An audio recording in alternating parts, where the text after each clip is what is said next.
भगवान को पाने के लिए क्या चाहिए? प्रेम। जो भक्त भगवान से निश्चल प्रेम करता है उसके लिए तो भगवान सहज ही सुलभ हो जाते हैं।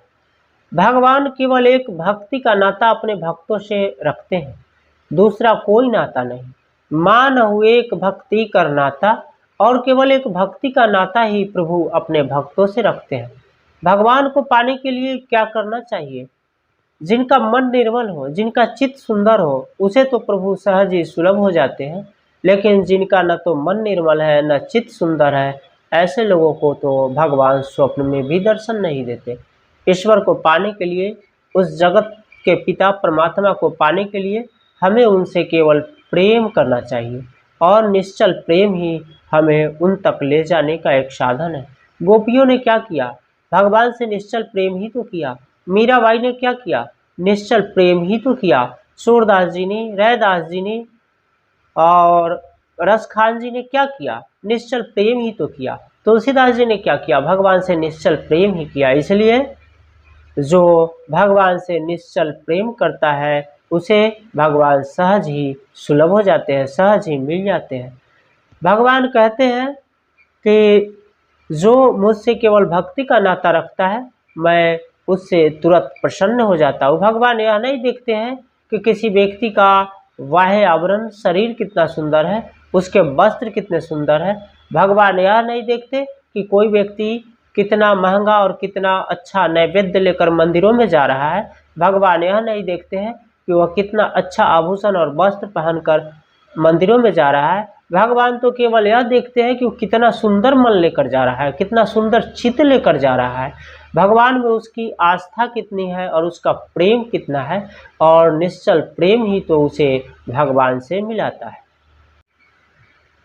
भगवान कहते हैं, निर्मल मन जन सो मोहि पावा, मोहि कपट छल छिद्र दुरावा। कि जिनका निश्चल प्रेम मेरे प्रति है, जिनका मन सुंदर है, जिनका चित्त सुंदर है, और जो सब कपट को छोड़कर मेरे चरणों से प्रेम करता है, उसके लिए मैं सहज ही सुलभ हूँ। आइए ऐसे ही निर्मल चित्त और सुंदर मन वाले भगवान श्री कृष्ण के परम भक्त श्री रसखान जी की कथा का श्रवण करते हैं। रसखान जी का जन्म एक सुखी संपन्न समृद्ध परिवार में हुआ था, और रसखान जी का नाम सैयद इब्राहिम था। रसखान जी पान खाने के बड़े शौकीन थे। एक दिन वे पान खाने के लिए एक पान वाले की दुकान पर गए। पान वाला हिंदू भाई था। रसखान जी ने बोला कि भैया जरा एक पान लगाना। दुकानदार पान लगाने लगा। तभी रसखान जी की नज़र एकाएक उस दुकान में टंगी एक तस्वीर पर गई। तस्वीर बहुत ही आकर्षक था। उस तस्वीर में एक 8-10 साल का नन्हा सा बालक एक जंगल में पुष्प वृक्ष के नीचे खड़ा था और मंद मंद मुस्कुरा रहा था। उसके घुंघराले बाल थे, सिर पर मोर पंख लगे थे, हाथों में बांसुरी थी, अधरों पर आकर्षक छवि और मुस्कान। रसखान जी ने एक बार देखा तो रसखान जी के चित्त को उस तस्वीर में खड़े नन्हे बालक ने चुरा लिया। अब रसखान जी सोचने लगे कि एक बालक किसका है। रसखान जी ने गौर से देखा, उस बालक के पैर में जूते नहीं थे। रसखान जी ने दुकानदार से पूछा कि क्यों भैया, यह नन्हा सा बालक किसका है? दुकानदार ने एक बार उस तस्वीर की तरफ देखा और मन ही मन मुस्कुराया। दुकानदार से फिर रसखान जी ने पूछा कि क्यों भैया, यह किसका बालक है? इसकी माँ ने इसके पैरों में जूते नहीं पहना रखे। दुकानदार ने कहा कि भैया जब इतनी ही तरफ है, इतनी ही बेचैनी है, तो आप ही लाके इन्हें एक जूता पहना दो ना।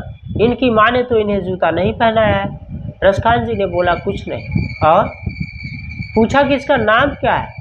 दुकानदार ने बोला कि श्याम। अब रसखान जी पान खाकर चले दुकान से।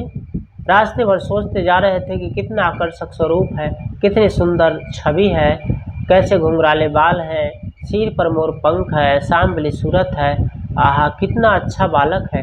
लेकिन जरा उसकी माँ को तो देखो, उसकी माँ ने उसे पैरों में जूते तक नहीं पहना है। कहीं कांटा चुभ जाए, कहीं छाले पड़ जाए तो क्या होगा। अब रसखान जी भगवान श्री कृष्ण के उस बाल स्वरूप की छवि को देखकर तरफ गए, बेचैन हो उठे।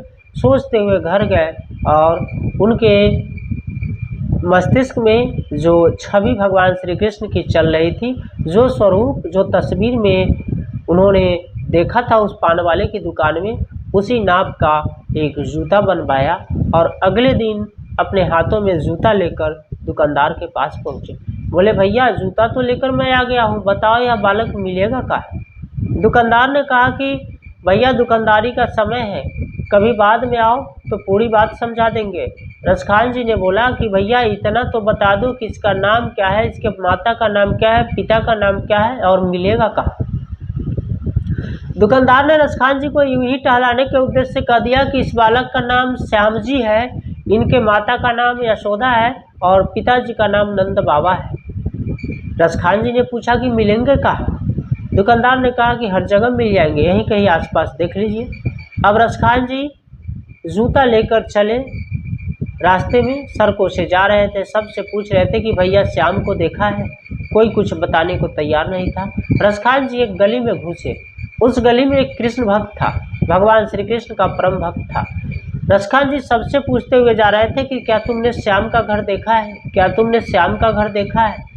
उस कृष्ण भक्त के कानों में आवाज़ सुनाई दी। वह कृष्ण भक्त ने सोचा कि यह किस श्याम को खोज रहा है, जरा जाकर तो मैं पूछूं कैसा श्याम है, उनके माता का नाम क्या है, उनके पिता का नाम क्या है, जरा मैं भी देख लूं कि आखिर बहुत देरों से यह किनको खोज रहे हैं। वह कृष्ण भक्त रसखान जी के पास आया और बोला कि आप किस श्याम को खोज रहे हैं? रसखान जी ने कहा कि मैं उस श्याम को खोज रहा हूँ जिसके घुंघराले बाल हैं, सिर पर मोर पंख है, हाथों में बांसुरी है, अधरों पर मुस्कान है, उनकी माता का नाम यशोदा है और पिता का नाम नंद बाबा है। वह कृष्ण भक्त समझ गया कि रसखान जी किनको खोज रहे हैं। उन्होंने कहा कि भैया आप जिस श्याम जी को खोज रहे हो यहाँ नहीं मिलेंगे, सीधे वृंदावन में मिलेंगे, आपको वृंदावन जाना होगा।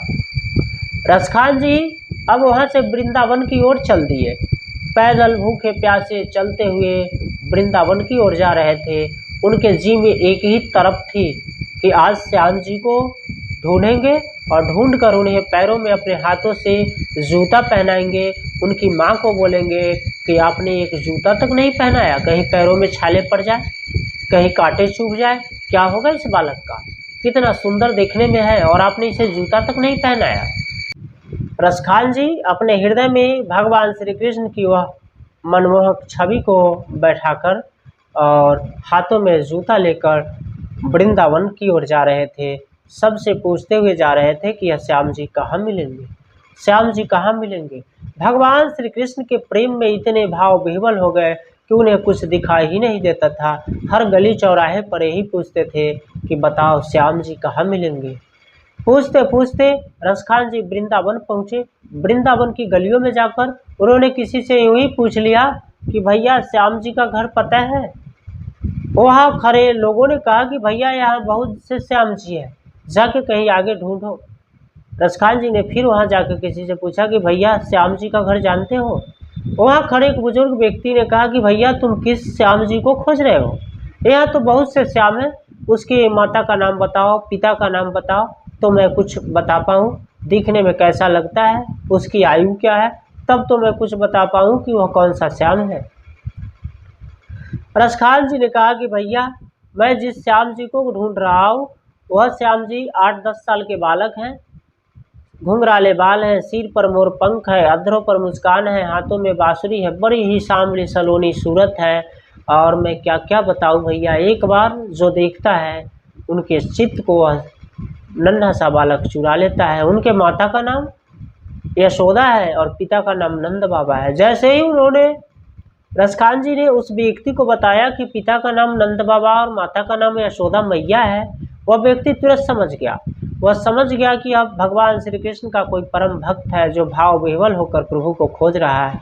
तो उसने बता दिया कि जाओ बांके बिहारी जी के मंदिर को बता दिया कि वही श्री श्याम जी का घर है। अब रसखान जी हाथ में जूता लेकर और बांके बिहारी जी के मंदिर की तरफ बढ़े। मंदिर की सीढ़ियों पर चढ़े। मंदिर में प्रवेश करने वाले थे कि पुजारियों ने उन्हें दूर से देख लिया, रोक दिया, खबरदार मंदिर के अंदर तुम प्रवेश नहीं कर सकते हो, तुम विधर्मी हो। रसखान जी ने काफ़ी अनुनय विनय की, पुजारियों ने एक न सुनी और रसखान जी को अंदर नहीं जाने दिया। रसखान जी रो पड़े, बोले कि भैया थोड़ा सा मुलाकात करवा दो। उसके बाद फिर नहीं कहूँगा। पुजारी ने एक नहीं सुना। रसखान जी रोते बिलखते आकर श्री बांके बिहारी जी के मंदिर के सीढ़ियों पर बैठ गए और इंतजार करने लगे। कहने लगे कि कोई बात नहीं, इन लोगों ने मुझे नहीं जाने दिया तो कोई बात नहीं, कभी न कभी तो मेरा श्याम निकलेंगे, कभी खेलने के लिए आएंगे, कभी कुछ करने के लिए आएंगे, आएंगे तो ज़रूर आएंगे, तब तक मैं ही इंतज़ार कर लेता हूँ, कोई बात नहीं है। रसखान जी यात्रा करते करते थक गए थे, कई दिनों के भूखे प्यासे थे, लेकिन वे श्री बांके बिहारी जी के मंदिर के सीढ़ियों पर उसी तरह भूखे प्यासे बैठे रहे। सुबह से शाम हो गई, इंतज़ार करते करते, अब श्याम जी आएंगे, अब श्याम जी आएंगे। शाम से रात्रि हो गई। मंदिर के पुजारियों ने भगवान की पूजा आरती की, पट बंद किया, अपने अपने घर को चले गए। अब रसखान जी भगवान श्री कृष्ण यानी श्याम जी का इंतजार करते रहे। रात्रि आधी रात्रि हो गई, लेकिन कोई श्याम जी निकल कर नहीं आए। भोर हो गई थी, चारों तरफ सन्नाटा था। रसखान जी ने सोचा कि अब कोई बात नहीं, अब तो सुबह होने को है, हो सकता है कि मेरे श्याम जी अब बाहर निकल कर आए। तभी पैरों की आहट हुई। रसखान जी ने चारों तरफ नज़र दौड़ाया, कहीं कोई नहीं था। अब रसखान जी ने जब अपनी नज़रें नीचे की तो देखा सामने गोद के पास वही 8-10 साल का नन्हा सा बालक, जिनकी छवि रसखान जी ने उस पान वाले की दुकान में देखी थी। घुंघराले बाल, सिर पर मोर पंख, अधरों पर मुस्कान, हाथों में बांसुरी और नंगे पाँव। रसखान जी ने जैसे ही देखा श्याम जी को, लिपट पड़े, रोने लगे, बोले कि मैं आपको बहुत दिनों से ढूंढते ढूंढते प्रभु यहाँ तक आ गया हूँ, जूता लेकर आया हूँ, आइए आपके पैरों में जूते पहना दूँ। जूते को उठाया, अपने हाथ से भगवान के पैरों को उठाया और जो ही जूता पहनाने लगे, रसखान जी फूट फूट कर रो पड़े। भगवान श्री कृष्ण के पैरों में कांटे चुभे थे और छाले पड़ गए थे, पूरा पैर रक्त रंजित हो गया था तलवा। रसखान जी जोर जोर से रोने लगे, बोले जो सोचा था वही हुआ, जिसका डर था वही हुआ। मैंने कहा था कि आपकी माँ आपको जूता नहीं पहनाती है, कहीं छाले पड़ जाएंगे, कांटे चुभ जाएंगे, और हुआ भी वही। रसखान जी जोर जोर से रोने लगे। अपने कपड़ों से रसखान जी ने भगवान के उस रक्त रंजित तलवे को पोंछा और फिर जूता पहनाया।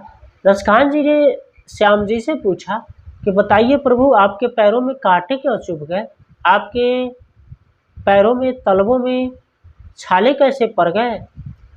तब भगवान ने कहा कि रसखान जी, आपने जो छवि देखी थी, छोटा सा स्वरूप, वह तो नंदगांव का श्याम था, मैं तो बांके बिहारी जी हूँ, और आपने मुझे यहाँ याद किया तो मैं दौड़ते दौड़ते वहाँ से वृंदावन तक आ गया हूँ, इसीलिए मेरे पैरों में कांटे चुभ गए, पैरों में छाले पड़ गए। रसखान जी प्रभु को पकड़कर खूब लार लड़ाया, खूब दुलार किया।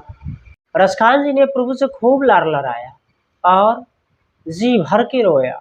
भगवान श्री कृष्ण ने उन्हें अपना दिव्य स्वरूप दिखाया। रसखान जी चरणों में गिर पड़े।